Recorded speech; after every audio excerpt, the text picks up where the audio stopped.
mundo tiene amigos. Hay amigos para chatear. Amigos con quienes salir un sábado por la noche. Amigos con quienes pasar el tiempo sin hacer nada.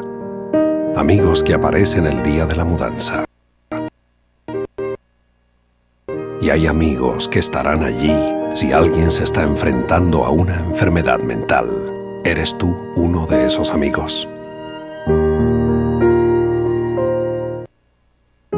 Todo el mundo tiene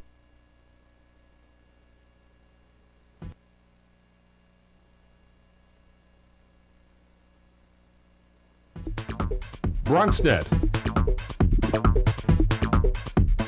Your voice, your views, your vision.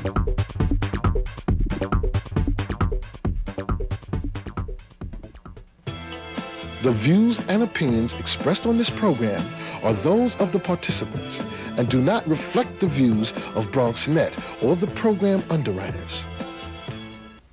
Hello and welcome to Open, everyone, the show that brings you the best of arts, music, entertainment, sports, and so much more. I'm Rhina Valentin, your café con leche this morning. And first up, we've got some exciting ideas for your weekend in our Open Weekend Preview. Then we'll have a special guest from up north who seems to be appearing right now. Well, hello there up north, Mr. Frosty. All right, plus we've got Julio Rodriguez in the house. He's going to give us a taste of some savory holiday recipes. And Bobby C. interviews attendees at the 2011 Heisman Trophy Award ceremony. And in our Open Artist Spotlight, we'll introduce you to some rockers with a homegrown advantage. So stay tuned. All that and more headed your way, because now we are officially open.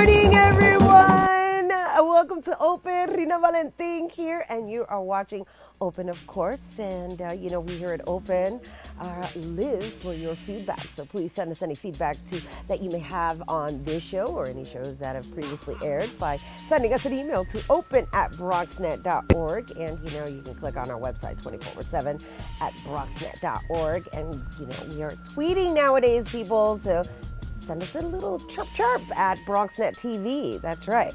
All right, well, you know, the month of December is here, people, and, well, as you know, that means the holidays are upon us.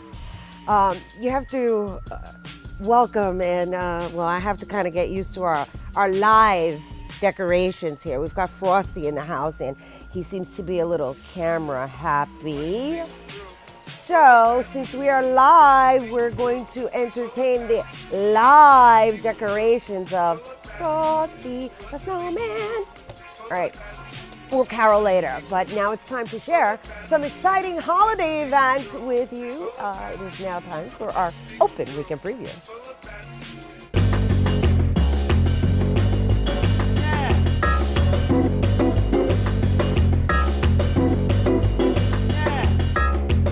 First up, the Bronx River Arts Center's annual holiday party will take place tonight at 6 p.m. That's right, there will be an exciting mix of festivities from the Shifting Community Artist Series. Many of the artists will be on hand to help with the creation of mixtapes for your families during the holidays, and food and drinks will be on hand. So make sure you go toast with us, with them, and yeah, get your holiday cheer on again. That's right. This event is taking place Friday, December 16th from 6 to 9 p.m. at the Bronx River Arts Center, which is located at Bronx River Arts Center. Bronx River Arts Center is located at 305 East 140th Street. And for more information, you can go to www.bronxriverart.org. Next up, the Bronx Academy of Arts and Dance proudly presents Los Nutcrackers, a Christmas What? We can't say that on air. We can't say that's the tag word on air, but the popular play returns to the bad stages for the 8th year and interweaves two holiday classics, The Nutcracker and A Christmas Carol. The play closes its curtains this weekend, so make sure to take advantage of this hilarious opportunity. The Bronx Academy of Arts and Dance is located at 841 Barretto Street, and that is here in the Bronx, Hunts Point section of the Bronx. And for more information, you can go to www.bronxacademyofartsanddance.org. Also, we have the free pre-Kwanzaa celebration and African marketplace this Sunday. Aya and Omo Obatala Egbe invites the community to a day of children's activities, including swirl art with a Kwanzaa feel. Yes, storytelling, games, and more at 2:30. That's happening between 2:30 and 8:30 p.m. The event will take place at the Adam Clayton Powell State Office Building. Art Gallery is on the second floor, located at 163 West 125th Street. That's in New York, Manhattan, New York, of course. And the workshops, once again, begin at 3:30 p.m. And that is happening this Sunday, people. All right, the 18th, the program is at 5 p.m. and the Zawadi gift distribution is at 8 p.m. All are welcome, but donations of unwrapped toys and or cultural books are actually suggested and would be appreciated. For more information, you can call 718-989-2166. All right, so finally, the Bronx annual Hanukkah celebration is taking place on Thursday, December 22nd at noon. The Bronx Borough President Ruben Diaz Jr. invites you to join him and Mistress of Ceremony, which is Susan Waldman, New York Yankees broadcaster, and Daphna Israel Kotak, and Sherfoon, recording artist and educator. That's right, the Bronx annual Hanukkah celebration at the Bronx County Courthouse. And the day will be filled with music and cultural refreshments. Seating is complimentary, but limited. The Bronx County Courthouse is located at Veterans Memorial Hall, which is at 851 Grand Concourse. To RSVP, call 718-590-3989. Again, that's next Thursday, the 22nd at noon. Well, there you have it. Isn't that fabulous? So there, you have some great ideas for your weekend and, you know, whatever your holiday, or whatever holiday that is you're celebrating this season. All right, so like I said earlier, we've got some live decorations on our live open show, and we don't want you to go anywhere, but we're actually going to take a look at Cochlear American's Health and Hearing Seminar that was recently held, and when we come back, well, we're going to speak to the mysterious skating Frosty the Snowman. Even though he's not skating right now, he's awfully camera happy, so don't go anywhere. We'll be right back. Cochlear America held a hearing health seminar in the New York City area, and that's where we caught up with a mom and daughter who are recipients of the nucleus cochlear implant. It's a surgical procedure that's about 4 to 5 hours long. So the actual surgery was when she was 14 months old. And then it was activated a month later because the head and the ear canal and whatnot needs time to heal. Understanding the difference between a hearing aid and a cochlear implant can make all the difference. A routine hearing aid puts mechanical energy into your ear and overdrives the normal part of your middle ear to help you hear better. A cochlear implant works entirely differently. It electrically stimulates the surviving nerve endings within your inner ear. And sadly for many, the condition is gradual and progressive. There's a need for repetition, decreased ability on the phone, and oftentimes in the work environment, they can't communicate with their coworkers as they had to prior. I would sit at the kitchen table with my family, unable to understand what they were saying unless somebody was looking directly at me. I felt alone no matter where I was. It was awful. Really Hearing reach their full professionals potential. Well, how do you go recommend about check doing every that? 2 years, Well, one of the things that we, especially again, if as you're we stand using behind is in-ear binaural hearing. earbuds. Talk to your general practitioner, and they'll be able to refer you to an ear, nose, and throat doctor or an audiologist that they may know. It never hurts to get evaluated. So what's up next for Amelia Palace? It sort of rocks your world as far as what is going to be available for them in their future. So when she got to start taking this dance class with all the other little 3-year-old girls and is kicking and tapping and smiling and laughing and, you know, bopping to the music, yes, I was crying with tears of pure joy, because for her to be able to do all those same things and to be already caught up just 2 years after her surgery is amazing. For Bronxnet, this is Sylvia. Hello, and thanks for staying with us. Welcome back to the studio. You're watching Open. Rhina Valentin here. And, well, you know, if you've been down by Rockefeller Center lately, you may have seen this guy. He's a little chilly, but, you know, he has such a warm heart. And, well, we're going to have a nice little conversation here. I don't know how we're going to do that, but please welcome to the show, Frosty, the snowman. Actually, he's Frosty, the roller skating, ice skating snowman. Yeah. And hello, hello, please do not fall. We do not. Hi, yay. This is going to be so interesting. So, okay. Well, look at him. Look at him. Aren't you cordial? All right, go ahead. Do your little cross of the leg again. Uh-huh. All right. So, let's have a conversation. Well, let's try to have a conversation, right? Okay, so last year, we're going to start with last year, right?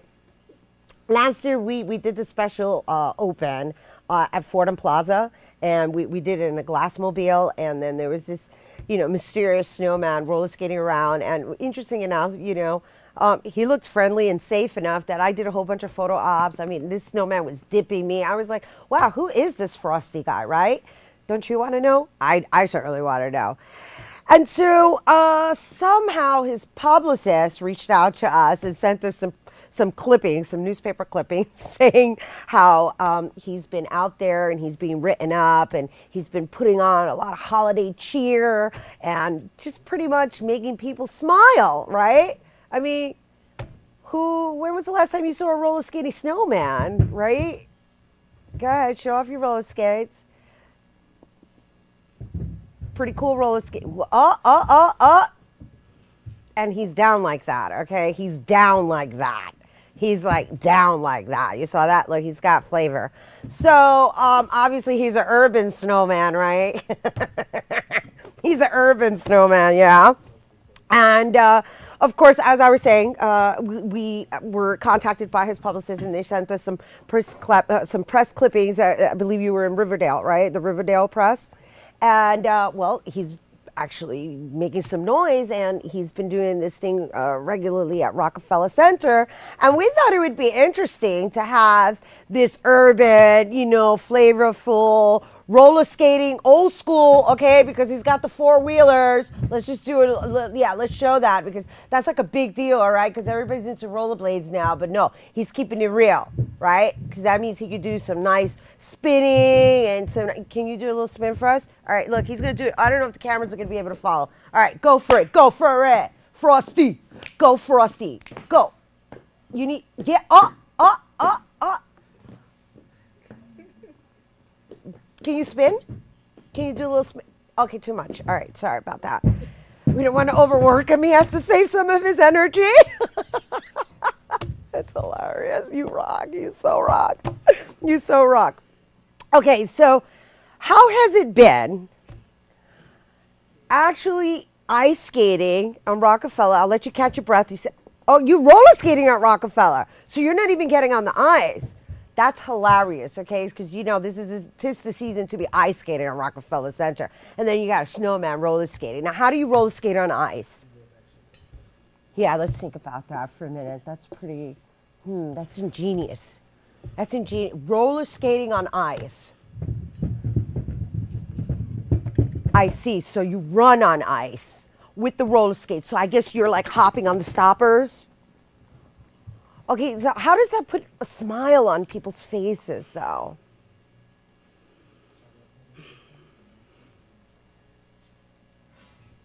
Oh, you're doing the heart thing. Oh, he just warmed my heart. All right, I get it. I so get it. I so get it. So, really and truly, what made you decide to just do this, right? Because you're voluntarily doing this every weekend at Rockefeller Center. Okay. Oh, you're going to reveal yourself? All right. Are we ready to see who this mysterious, frosty, roller skating frosty snowman is? All right. Can we get a drum roll, please? Here's Frosty, the roller skating snowman, is Handel. Woo!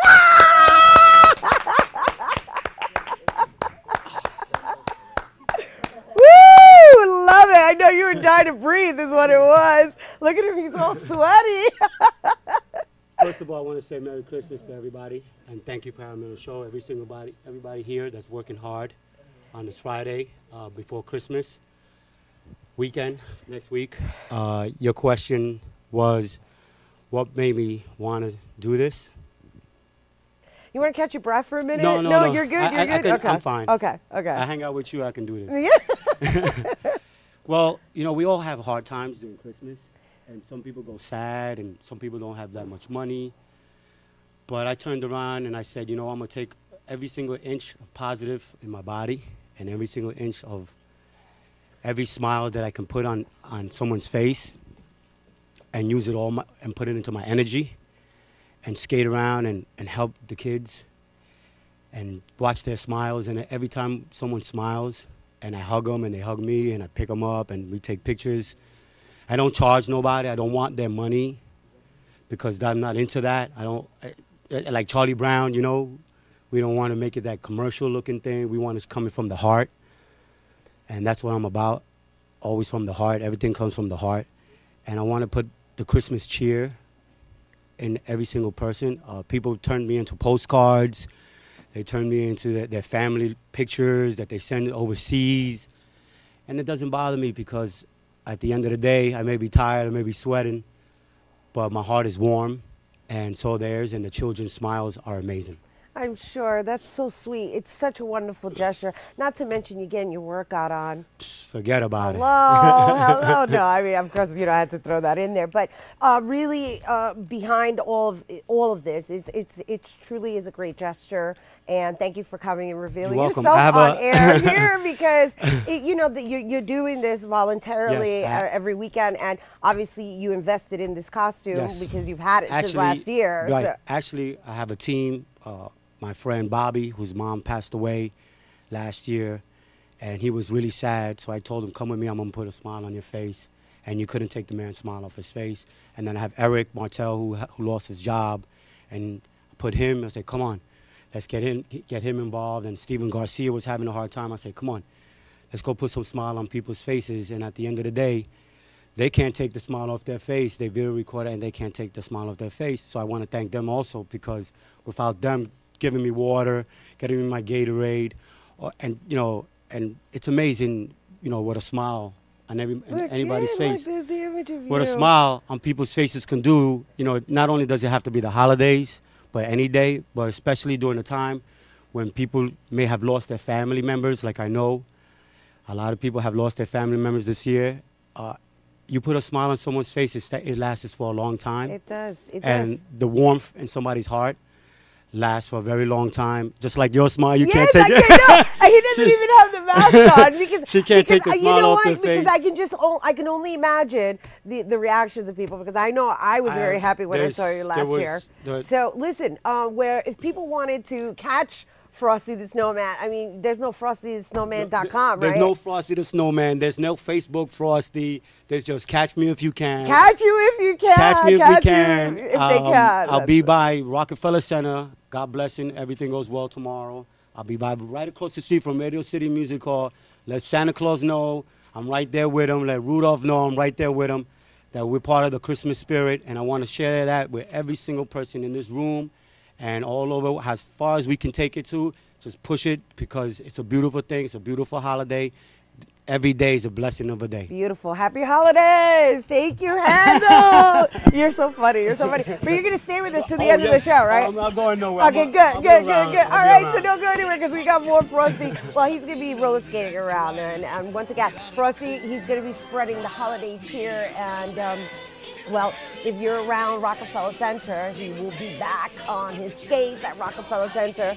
And, we'll continue the holiday festivities when we return with Chef Julio Rodriguez. And that's happening next on Open. But first, the Latin Trendsetters Awards were held recently, and our very own Sylvia Alvin was there. So let's take a look.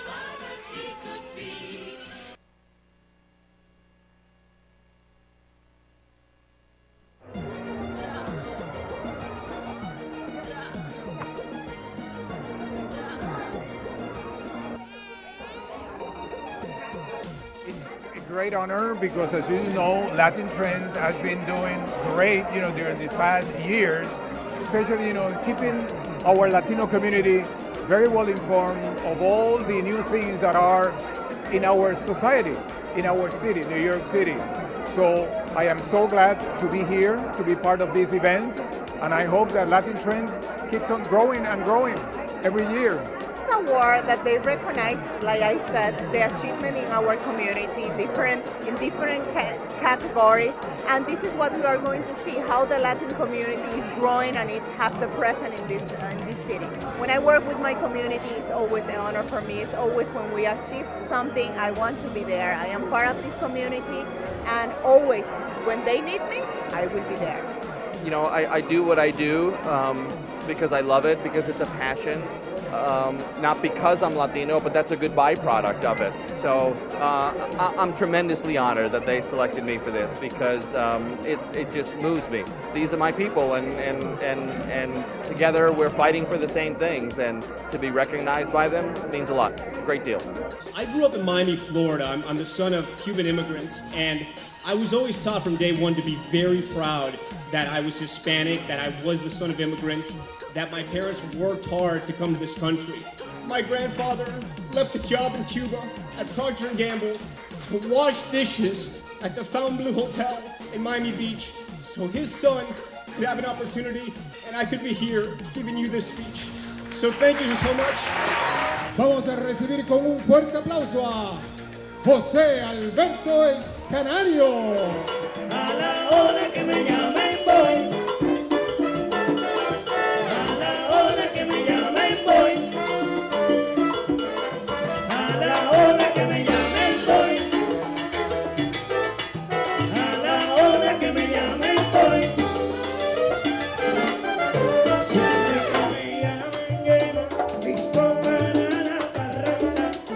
Many faces that don't look like us in places where we should be. That was my father's dream for our family to grow up and be educated here in the United States of America. You see in you what you may not even see in yourself sometimes, and I have had the incredibly good fortune. Really a great honor to be recognized by our community. There's a big responsibility to now carry even a bigger voice for Latinos. What I do, and the fact that I stand here as a public servant, they also work to help make their communities a better place to live. So we had an opportunity to catch up with the who's who in the Latino community at the Latin Trendsetter 2011 Awards. For Bronxnet, this is Sylvia Anglin.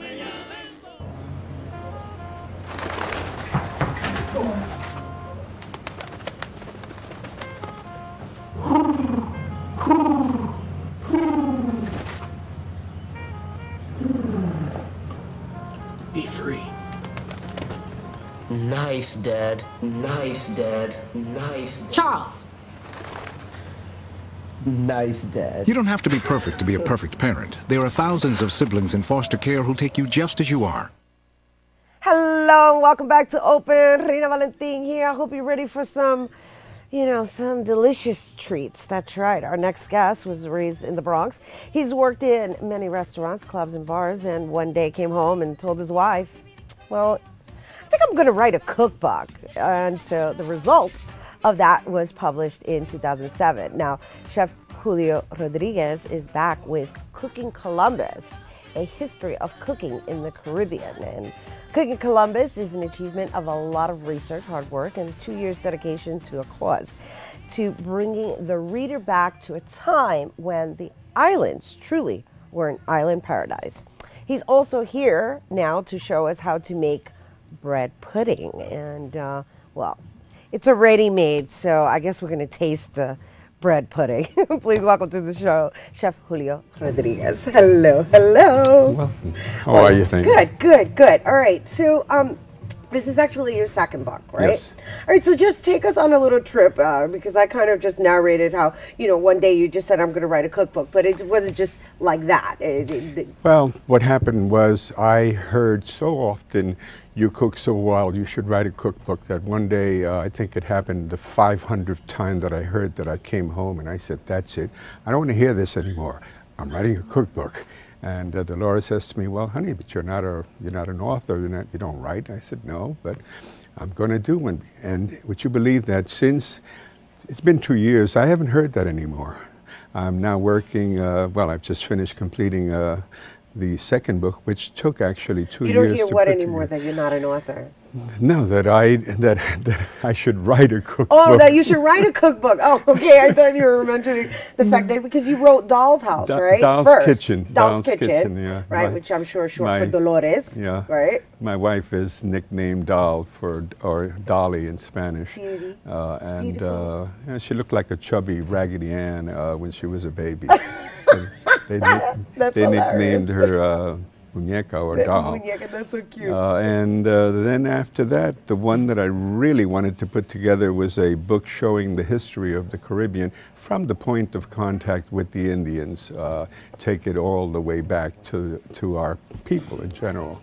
And to give it a history of the Taínos, the Arawaks, the Caribs, slavery, pirates, my favorite, and rum, spices, roots and vegetables, and I covered 22 islands from the history of each island, the art, the music, the culture. No, I received the book prior to the show, and I'm hoping you're going to sign my book today, sure, because I didn't have you sign it. And what is most interesting about it is, aside from obviously learning the recipes, which I thought was awfully generous. I mean, he actually has recipes for every single island dish. But in addition, and when I say island dish, we're referencing the Caribbean islands, which is why it's called Cooking Columbus. But he also gives you history. He gives you cultural background.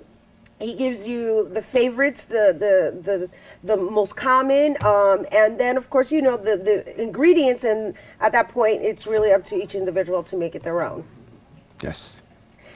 And that, based on what I read, this looked like it required a lot of time to put together, because there's a lot of history. Yeah, it took about 1.5 years, and after a while I was talking to the book. The book was answering me, and one day I come to the book and I say, are you finished? The book says, no. And I'm like, what is it now? And the book says, well, now you have to feature an item for every island. Of course, more research. I finished that part. Then my son comes in and says, Dad, you're an artist. Why don't you put a painting for each island? So I have 22 islands. I finally did 20 paintings. The last 2 were photographs. I was so you did exhausted. the paintings as well that are in here? Yeah. They represent every chapter of each island. Of each island. Right. Okay, so I just want to just really short, kind of like show everybody an idea of what we're talking about, because again, this book taps into all of the Caribbean islands, Dominica, and basically the way he's designed it is, aside from the imagery, there's ingredients, but there's a history. And he starts off with semi, which is indigenous. So this is like a great book to reference from a historical perspective, and not only that, learn the basics of like the foods or the dishes that are associated with certain islands. Right, yes. Right? Yes, what happened was I studied art as a child, but I didn't paint. I stopped when I finished high school and college, and I decided to go back into art when I retired, which was last year.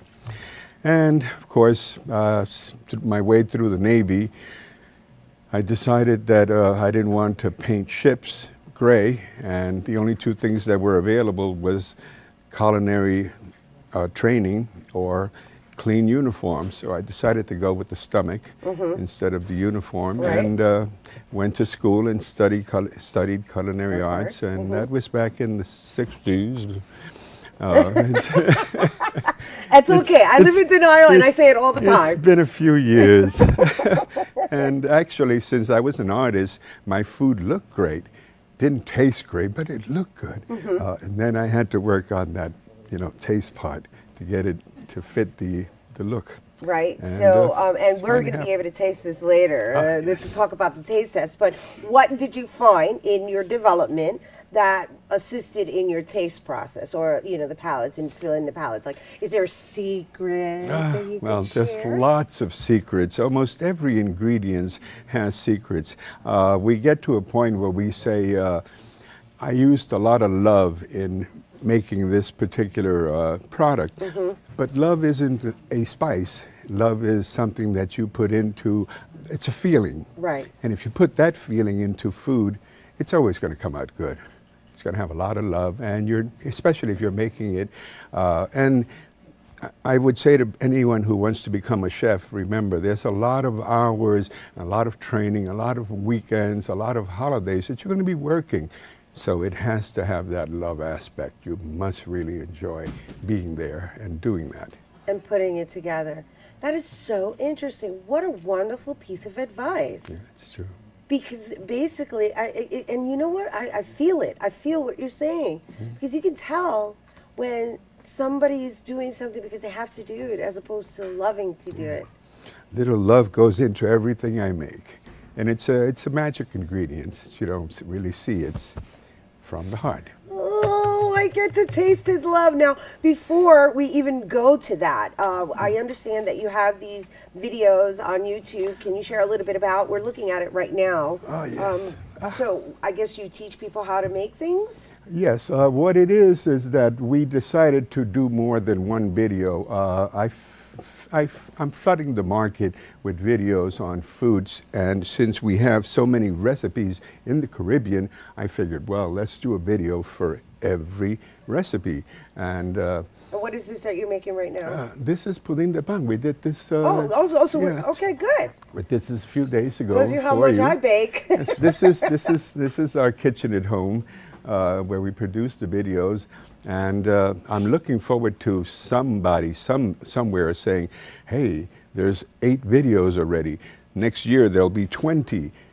We figure we'll go up to 100 until somebody says, let's give this guy a show, so he stops making videos. What do you mean stop making videos? Well, That's the whole idea. Yeah, to the whole idea is videos. to have it continue and teach people. A friend of mine said last week, that you're actually carrying the process of how to cook the old style, which is something that we need. And I said it was really Okay, so nice. what is that? What is the process of cooking the old style? It's, well, music, art, and food from the past are things that the young people today don't necessarily get too much in school and training.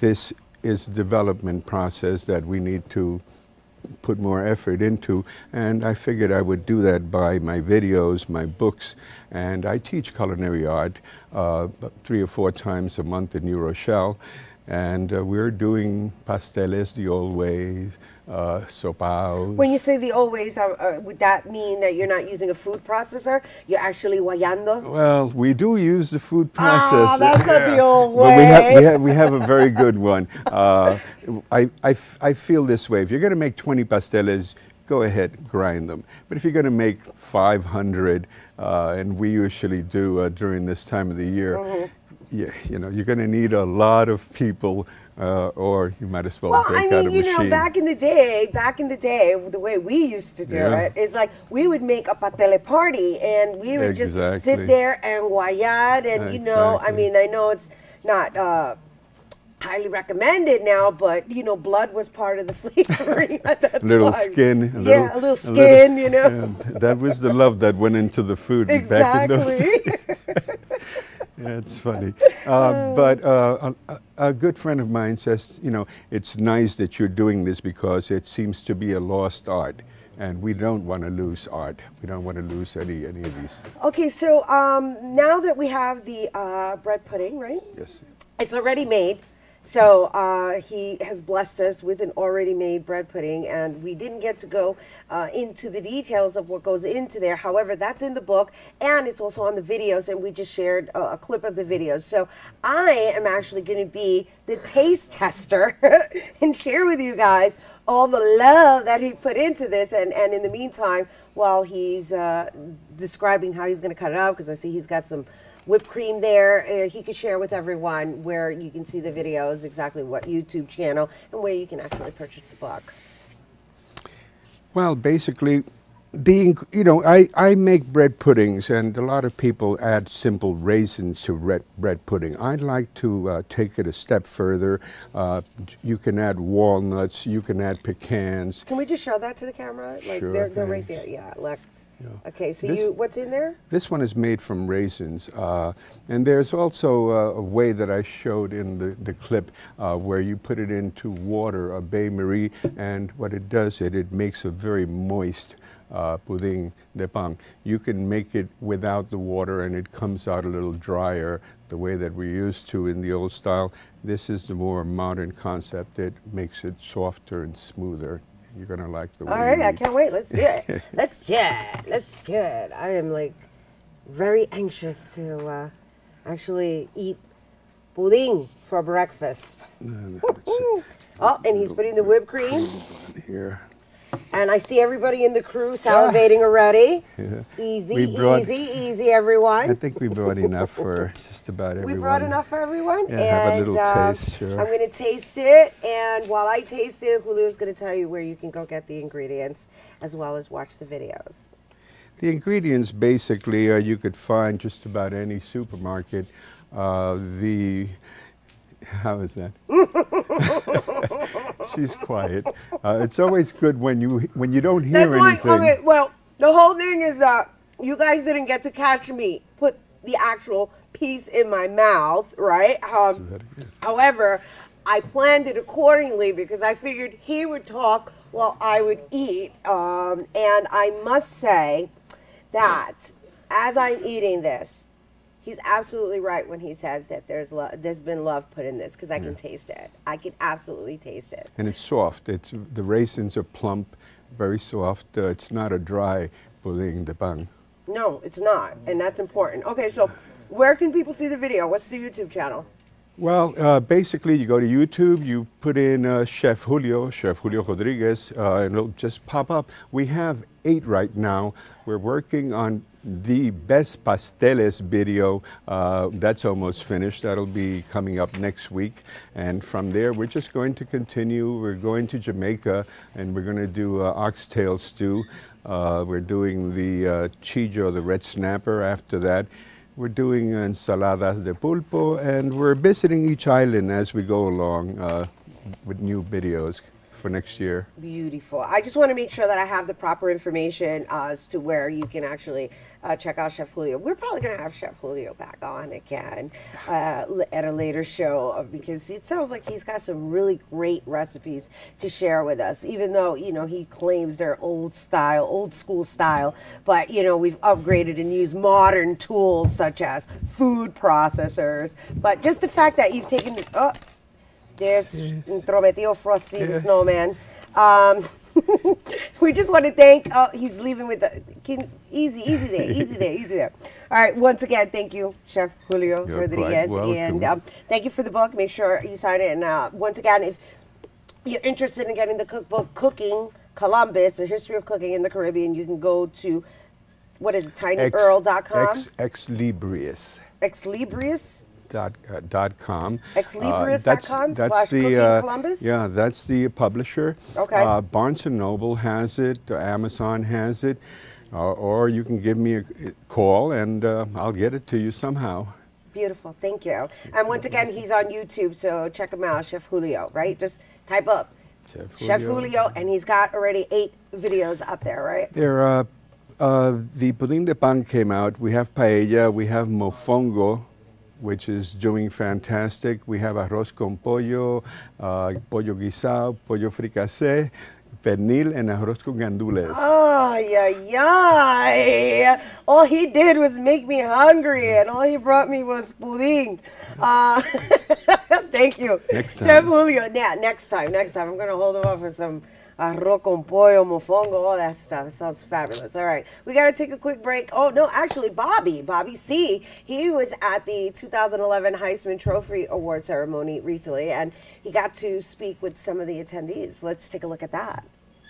Welcome back to Open. I'm Bobby C. On today's program, we're going to switch it up a little bit, little Sports NYC style, with a very special 2011 Heisman ceremony segment.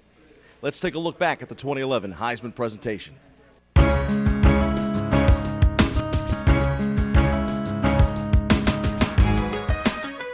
This is Bobby C. reporting from Times Square. The Heisman Trophy has a new man of steel. Baylor quarterback Robert Griffin III has been nothing short of amazing this season. And on Saturday night, Baylor's Superman was super in the race for the 77th Heisman Trophy. RG3 even has the socks to prove it. If you can go to the Heisman, you wear your best suit, your best shoes, and your best socks. So these are the best socks I got. It's exciting. My heart was beating, really, really hard. I could feel it in my chest, like they all said. And when you hear your name called, you're just excited and relieved. The modest Griffin III, the first ever from Baylor University to win college football's most prestigious award, began the season on the fringe of the Heisman conversation. But the dynamic RG3 made a late push toward immortality. Robert's just dynamic is the word we use a lot because he's so explosive running the football. He can throw the deep ball, he can throw the short ball, he's accurate. As good as he is as a football player, he's just as good as a student, and he's a tremendous young man and ambassador for our football program. The junior's signature moment came on a long touchdown pass with 8 seconds left to beat Oklahoma. He finished the season with 36 TDs and led the 15th ranked Bears to a 9-3 mark. It's a huge individual award that he very much so deserves by the way that he's conducting himself, the way he's prepared, the way he's planned, and certainly by the way he's performed. No player from Baylor had ever finished higher than 4th in the Heisman voting, and that was 48 years ago. This is a transformational moment for Baylor University and our football program to have a Heisman Trophy winner, and coming off the season that we have, I don't think Baylor football will ever be the same. The son of 2 U.S. Army sergeants said he couldn't have done it without the support of his family, teammates, and Baylor. It's about, Baylor Nation. Last year our slogan was Rise Up, and we certainly done that. It's for the Waco community. We'll bring this back home and hopefully, inspire people to chase their dreams and, because I made my dream a reality. He's worked so hard all his life and sacrificed so much just to get where he is. So it's a blessing. It's a culmination of all his hard work. Is it just such a pleasure knowing that he's been this successful? It's very pleasing, that the thing that we put forth for Robert and things for mastering different skills, in different events that he did. RG3 had to be super to top this group of Heisman finalists. Luck finished 2nd, while Alabama running back Trent Richardson took 3rd. Wisconsin's Monty Ball and LSU's Tyrann Mathieu rounded out the voting. This is the pinnacle of the great season that all of those finalists had, and every one of the guys that were here tonight, were undoubtedly extremely worthy candidates. Then again, Griffin III is Superman, the Heisman's man of bronze. Robert Griffin III, the first Baylor player to ever win the Heisman, of course, is your 2011 selection. We're joined now on the program by Bronx News sports writer Howard Golden. Howard, were you shocked to see Robert Griffin III win? No, I was not. It looked like from the latter part of the season that he was getting greater attention, doing excellently as he had all season, and it looked like he would be able to bypass Andrew Luck, the previous favorite for this year's award. Watching Robert Griffin III up there, he definitely had a lot of fun tonight. A little bit of play with the Superman action and the socks. He is not only a terrific athlete, but also a superior academic student. In my mind, I think he is everything that the Heisman Award embodies. Do you agree? Absolutely. You have a person who not only had a superlative season on the field, but a young man who graduated in 3 years with a major in political science, a man who is now working on his master's degree in communication, and someone who looks forward to in the future, if the NFL doesn't intervene, to going to Baylor Law School. So we have an extremely intelligent as well as a superior athlete. This is a young man who was born in Japan, probably the first Heisman winner who comes from a military family. Both his parents attained the position of sergeant in the Air Force. He, as he himself said this evening, was brought up where discipline was a very important facet in his life, and he obviously has a great degree of self-discipline to make himself so fine an athlete. In fact, in 2009, 2 years ago, in the third game of the season, he tore his ACL in his right knee. So he had to go a great deal of therapy, a great deal of getting himself back into shape to play competitive football at the highest level in the Big 12, and he was able to successfully do so, where many athletes obviously cannot. For most of the season, Andrew Luck was the story. I would say for 2/3 of the season, many people felt that Andrew Luck would more than likely be the 2011 Heisman winner. Griffin, of course, steps in, and in my mind, one of the things we talked about with him here tonight, he had several Heisman signature moments. When was the moment that you felt Robert Griffin III won the Heisman? Well, as he himself mentioned tonight, it probably was latter in the season in the game against Oklahoma. We're talking about a young man, quarterback, who in his last 203 passes was intercepted only once. We're talking about a man who has thrown 36 touchdowns to help his team be competitive in an extremely difficult conference. So we're talking about somebody who did not necessarily overtake someone, but who on his own merit won the award as a premier football player in the college level in 2011. Where does Robert Griffin III rank in your book in terms of Heisman Award winners? Well, in personality and intelligence, he probably ranks very, very highly, because one of the things that are supposed to be criteria for this particular award is character, not only on the field but off. In fact, in the third year of the ceremony, 1937, Byron Whizzer White was second place finisher, and 25 years after that year, he was appointed to the United States Supreme Court by President John F. Kennedy. So we're talking about character being important. Tonight's finalists actually remind me very much of the finals that we saw 2 years ago, where you had Ndamukong Suh, Tim Tebow, Colt McCoy, and of course Mark Ingram, who wins the award. In your mind, tonight, the ones that did not win, Andrew Luck, the Honey Badger, how would you rank them as finalists? Well, they were obviously had excellent football years. In fact, the fifth-place finisher from Louisiana State, this year's soon-to-be probably national champion, was a defensive player, which is a tremendous rarity, and that shows the kind of outstanding season he had. Because in the 385 finishing finalists in the 77 years of the award, only 22 were defensive players. And the first who ranked at that level was a Fordham University students from the Bronx, Alex Wojciechowicz, who came in fourth in 1937, the first and last, unfortunately, Bronx college student in the top 5. The Heisman Trophy actually designed after an NYU player. I think it's fitting that the award every year is right here in New York City. Do you agree? Absolutely. It began in Lower Manhattan at the Downtown Athletic Club as the Downtown Athletic Club Award. It was only in its second year where it received the name of John Heisman, a coach who died during that year, and he was honored with the name for the trophy given at that time by the Downtown Athletic Club. Very special to be here in Times Square with you, Howard. Your final thoughts on tonight's Heisman? I think it was a very interesting one, and I think the first place finisher, Robert Griffin III, did himself outstandingly by showing not only his high intelligence, by how articulately he spoke on the cuff, but also the sense of humor and the fine personality and decency that he showed. The fact that his mother and father were here, that his sister was here, that his fiancée was here, shows something also about the character of his family.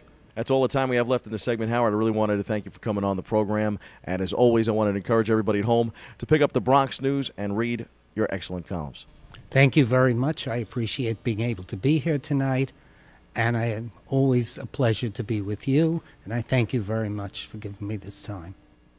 Don't forget to tune in tonight, Sports NYC 9:30, and on Saturdays as well. We'll have more Open back after this. And welcome back to Open with Rhina Valentin. And we are in the studio, and I am really excited because we are getting our groove on over here with the band that's about to be presented. That's right. It is now time for our Open Artist Spotlight. The Open Artist Spotlight is made possible in part with public funds from the Bronx Council on the Arts through the New York State Council on the Arts Decentralization Program. Since 2008, they have been thrilling the tri-state area with their punk rock and fast beats. With 2 releases under their belt, they're ready to take on television. That's right, here to perform on the Open Artist stage is Left in the Attic. Let's give it up for them.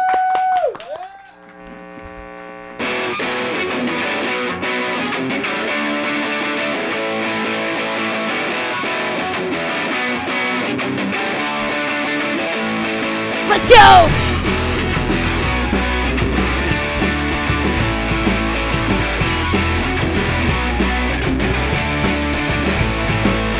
I'm the little guy in the left lane, doing 95 with my right wing, chilling by my side, gonna burn it up, yo. To the gas straws dry, pull the smoke out the window as the cops drive by it. Saw a guy fly by, Randall silent. He just found out that his wife's been lying. He seen too much, so he's jumping, diving. Street riding, we're FDR driving. East River in the FDR drive. Fallen River into the west side. Cross Bronx to the T-Neck Bridge. Jones Beach and Robin Moses. Put the radio up and the windows down and it's pedal to the metal. All across town with the wind whipped air and the left lane's there. These directions take us all the way there.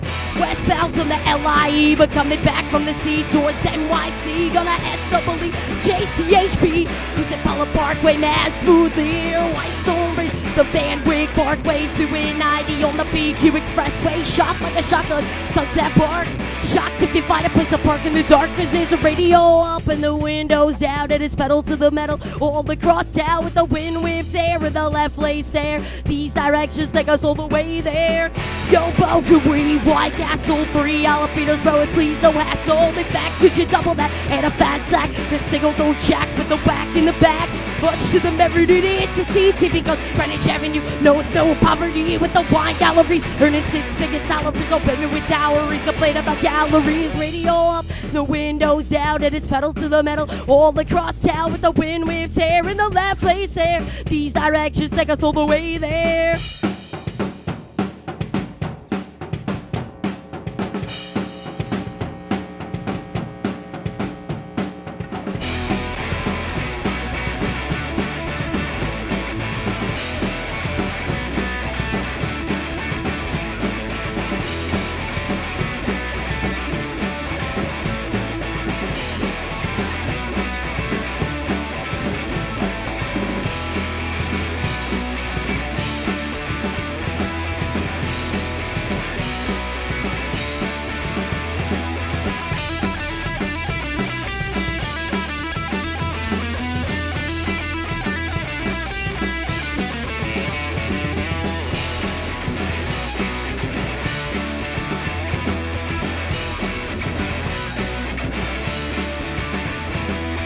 Radio up and the windows down and it's pedal to the metal, bro, all across town with the wind whip tear and the left lane's there. These directions take us all the way there. These directions take us all the way there. These directions take us all the way there. Woo! Yes! Left in the Attic, everyone, and I just want everybody to introduce themselves. However, you have to speak into the microphone in order for us to hear you. So, hi, I'm Jax. I'm lead singer and guitar player. Cool. I'm Chrissy. I play bass. I'm Murphy. I play drums. Nice, nice, nice. So really quickly, because I want to make sure that we get all the information in, share with us how long you guys been together. You guys speaking to the mic. We've been together since 2008. We love rocking on. We love each other. We're awesome. And we've been writing material. We got 2 albums under our belt. You can find us at leftintheattic.com. You can find us on Facebook. We're looking for friends, so go friend us. Yay. Facebook.com//leftintheattic. We have a Twitter account as well. You can find us Left in the Attic on Twitter. Nice, nice. And yeah, thanks for having us, man. This Yeah, is no, awesome. no. Let's talk to the drummer. Only because, well, you know what? Maybe you can grab that microphone because I know we wanted to get to know everybody a little really quickly, and I'm going to mile a minute because, you know, you guys have been together for how long? We've been a band for 3 years, but we've known each other since high school. And where are you guys from? Mouth the mic. We're from the Bronx. That's what's up. You see? That's what. Hell yeah, we're Bronx BX, based. baby, BX. We're full of flavor, and the fact that you guys have known each other for a long time. All right. Well, where would you guys practice? Obviously. We practice in a basement in in Jax's house. In the Bronx. In the Bronx. It's a sweet area. Yeah. It's in the Bronx. you know, I for some odd reason I thought we were going to say the attic. No, we we practice in the basement. But right? Because you were left in the attic. I know. All right. So We're how left did in you the come up with that name, real quick? We got left. We had a party, and below the party was, above the party was the attic, and we got left in the attic by Nicole, our friend Nicole Schaffo. We looked down from the attic, and nobody was there, and our whole party escaped. Shouting out Nicole. Nicole, thank you for leaving them in the attic because now they're left in the attic. Thank you, ladies. All right. And once again, we want to thank Left in the Attic for coming through. Check out their songs by going to www.leftintheattic.com. And, well, people, my good people, I hate when this happens, but we are out of time. And, well, you know, we always want to thank all of our guests for coming through, including Chef Julio, Bobby C, and, of course, Left in the Attic. And we'd like to thank you, our viewers, for watching wherever you are. Please remember to tune into the Recablecast tonight at 5 p.m. and 10 p.m. and throughout the entire weekend. For full episodes of Open, Past, and Present, you can check us out by going to bronxnet.org. Once again, I'm Rhina Valentin, and from all of us here at Open, may the universe provide peace, prosperity, and love. Mwah. Have a fantastic holiday season, everyone. Woo! You can play us out. Go for it. Go for it. Woo! Left in the Attic. Go for it. Go for it. Yeah.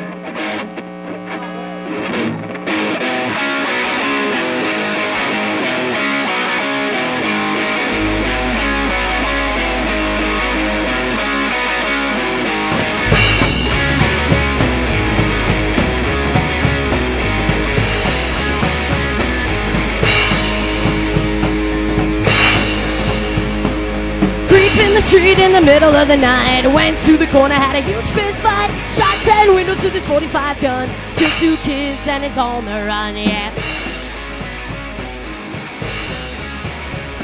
Let the murderers run free. No more democracy, no human occupancy.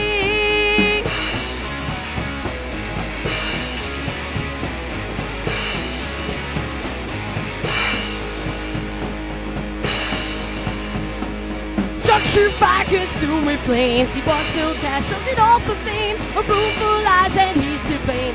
Keep same sides without no shame, yeah.